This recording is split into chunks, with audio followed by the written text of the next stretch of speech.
Alright guys, welcome to part 10 of the CR250 build. Today we're going to be mounting up the cooling system and the intake system on the CR250. I got the new radiator hoses in today, and I'm waiting to get a new overflow hose. But we've got the radiators all cleaned up to the left of me, and also the carburetor has vent hoses now, all cleaned up also to the left of me. So I'm going to start with the radiators because I need to do something to the intake manifold, and I can't really do that until a little bit later. So we're going to start with the radiators. I have them all laid out. I know where they all go, but I think I have to trim a couple of them. I already trimmed parts off of some of them. But let's get the radiators bolted up on the bike, and then we can figure out where all the hoses go. Alright, I have with me here the right radiator and all four of the radiator bolts. Obviously we're only going to use two for this side and then two for the other side. The radiator just mounts on the frame like so. Alright, here's a little bit better angle, but radiators mounts straight onto the welded mounts on the frame. And then we gotta find the spot here where this goes. And I'm gonna leave them hand tight as of right now because we're probably gonna have to loosen them up to get those hoses on. Alright, so now we'll get the bottom one. Find the hole. Okay, so the radiator's loose on here. As I said, I'm gonna leave it loose because we're gonna need to probably move them around for the hoses to go on. Alright, same deal over here. I'm just going to push the electrical harness out of the way to be able to mount this on here. Looks like I found the hole pretty quickly there. Just going to leave them, as I said, hand tight. Same deal as the right one. Alright, top one's in. Now for the bottom one. So I got to see how this gas tank sits.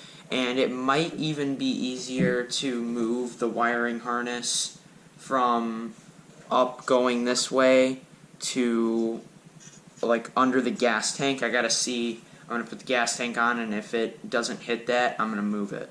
Alright guys, so I ended up doing a ton off camera. I shined up the radiator cap, and I got most of the hoses on and the clamps tight. I need different clamps for this top radiator hose because it's a smaller clamp, so I don't know what I'm gonna do next.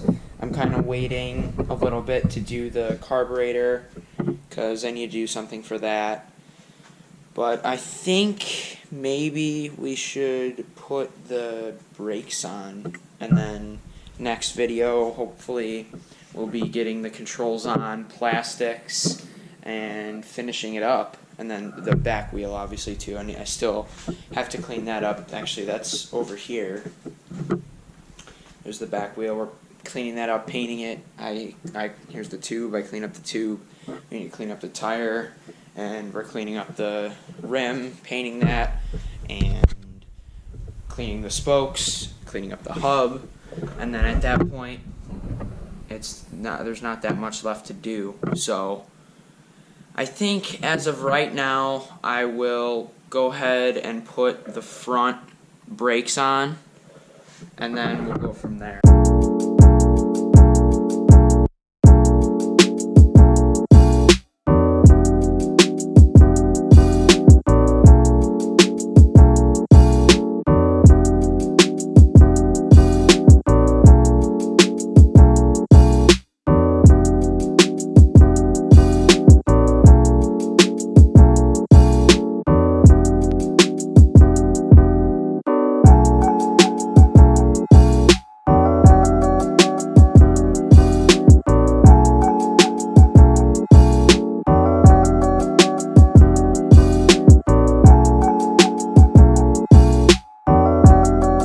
Alright guys, brake system is, I left it loose on the handlebars here because I gotta adjust it once I get everything else on, and I don't have the lever on there right now. The lever's actually over here. I am going to be powder coating that in a flat black along with the clutch lever, and also I'm going to do the sprocket as well.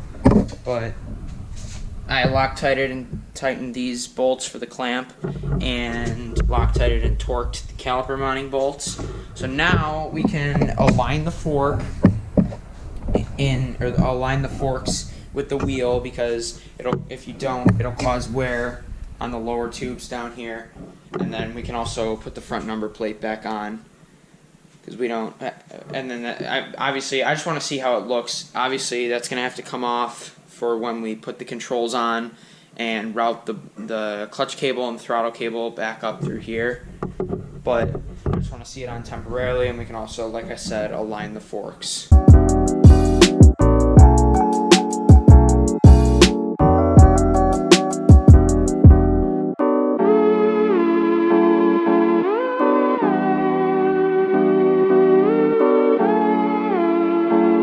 Alright guys, forks are aligned. Now I think what we're going to do is do as much as we can on the back brake system.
Alright guys, rear brake system's on, as you can see here. And next we get to attack the intake, carburetor, and yeah, just the intake pretty much. Alright, we got the intake manifold on already and the reeds, so now we just gotta finagle this carburetor on somehow.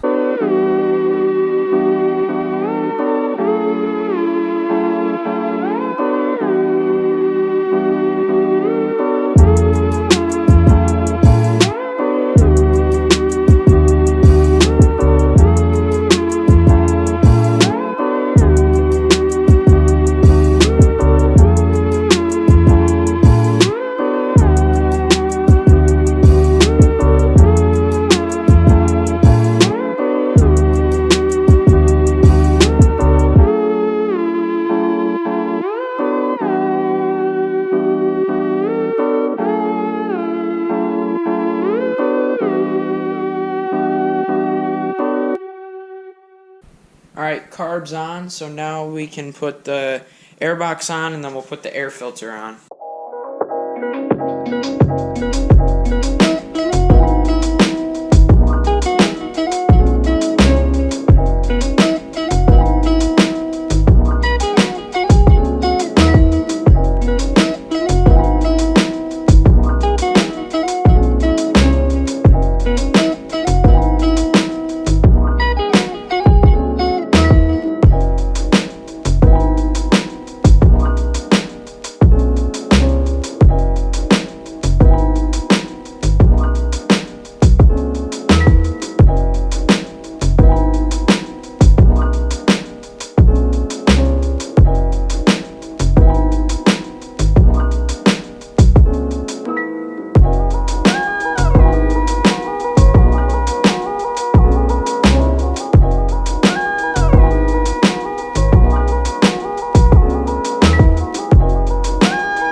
Alright, intake's all buttoned up, so now we can attack the clutch and throttle cable, and then hopefully get the throttle assembly and the clutch perch and assembly all buttoned up and on the bars here.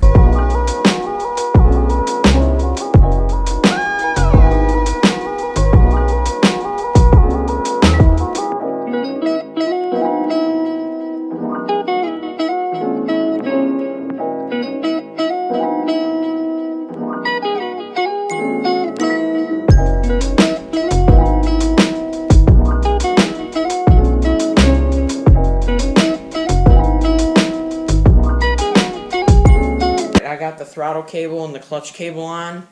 The next step is to put the throttle housing on and put the cable back on the throttle tube, which I have a new throttle tube, and then we can put on the clutch cable, the clutch perch and lever, and then we can also put on the grips too.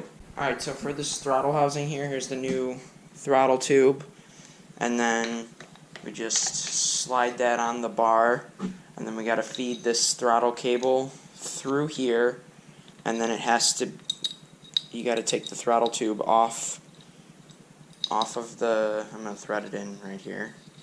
You have to take the throttle tube off of the housing for a second to be able to put the throttle cable onto the throttle tube. Alright, now that's locked in on there. And I'm also going to take some grease and grease up this little pulley right here and the inside right here, just to make this throttle work perfectly. Alright, all greased up. Now it's going in. Just set it in there like that. The cap, yeah. So I have to take this back off because I forgot this throttle housing. Alright, I got the throttle cable all buttoned up and the housing and everything. It's all good, but it ended up being a big nuisance because of this boot right here. You gotta like slide it on like through this adjuster housing and on the bar at the same time, and then you gotta like put everything together. I had it apart probably 5 times already trying to fix it. But now we'll do the clutch cable, and then we gotta mount the kill switch on here, and then we can put the grips on too.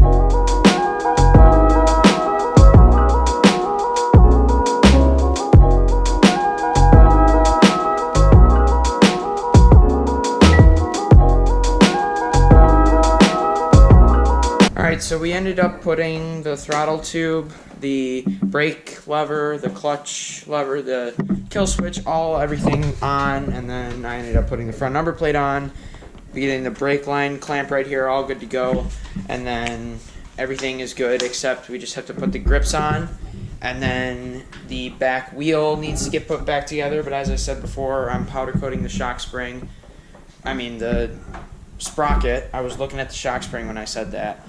I'm powder coating the sprocket in a flat black, and then we can get that all put back together over here, and then we can get that on the bike, and then we can put the drive system on, which is basically just the chain at that point, and then all that's left at that point is plastics and, as I said, the grips.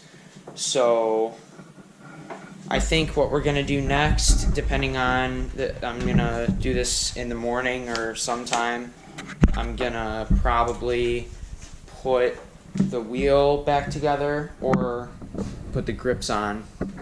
So I'll get back to you then. Alright guys, so I ended up doing a lot off camera. Got all the plastics on, silencers all mounted up, good to go. My dad helped me with that. Got the pipe on and the shrouds graphics. I think, in my personal opinion, it looks awesome. And I also got the grips on up here. Solid. So the wheel is over here drying, over there. And that's the last thing we have to put on. And then we can put the chain on after that, and then it'll be all finished up. And then just, we got it like an all black seat cover for it, because I thought it would look better with an all black seat cover instead of this stock CR1. But yeah, I put coolant in it and oil, so all that's left is to put the back wheel on, put the chain on, and I actually powder coated the sprocket in a flat black over here. Finished doing that a couple hours ago. And so put the wheel on, get the chain on, and then get the seat cover on, put some gas in it, and it'll be all ready to break in and go back to my dad's boss. So I think the next clip should be hopefully putting the wheel on the bike. I should have the tire mounted already, hopefully. Alright guys, wheels all ready to go. Got the rotor on, the sprocket on. I just got to grab the wheel spacers and then we can slip it into the swing arm.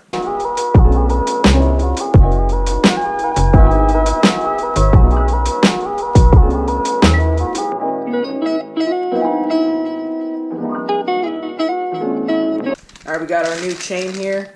We got some gloves on because they come with like super lubed up with chain lube, so just got to get this on and then put the master link on, and then we can probably just go wheel it outside and break it in.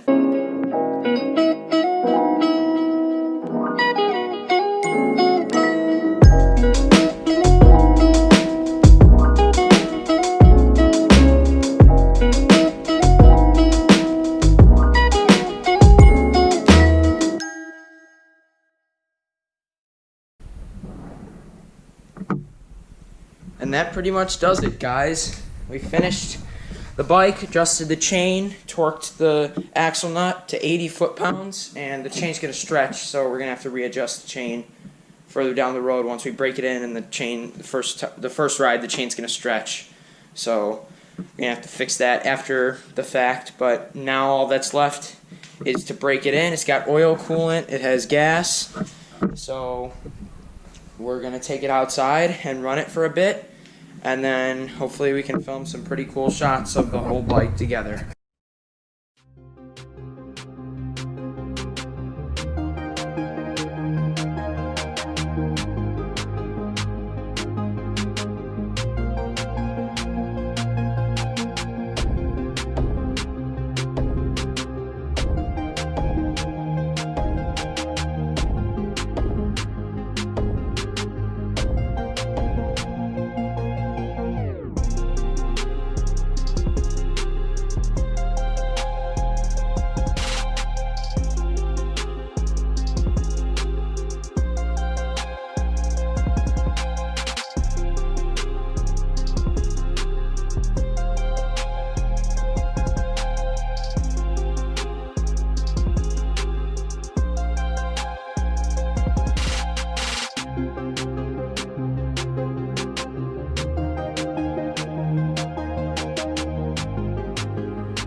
So this bike will always be something super special to me because it was the first bike that I tore down completely to frame and built it from the ground up back to what it is now. And I want to say I did it in about a month and a half to 2 months. So pretty quick time. I thought it was going to take a little bit longer, but I ended up pulling through and got it done in, like I said, about a month and a half. And I just want to say thanks to everybody who watches the videos and helps me out through all this. And pretty much that's all I can say is thank you.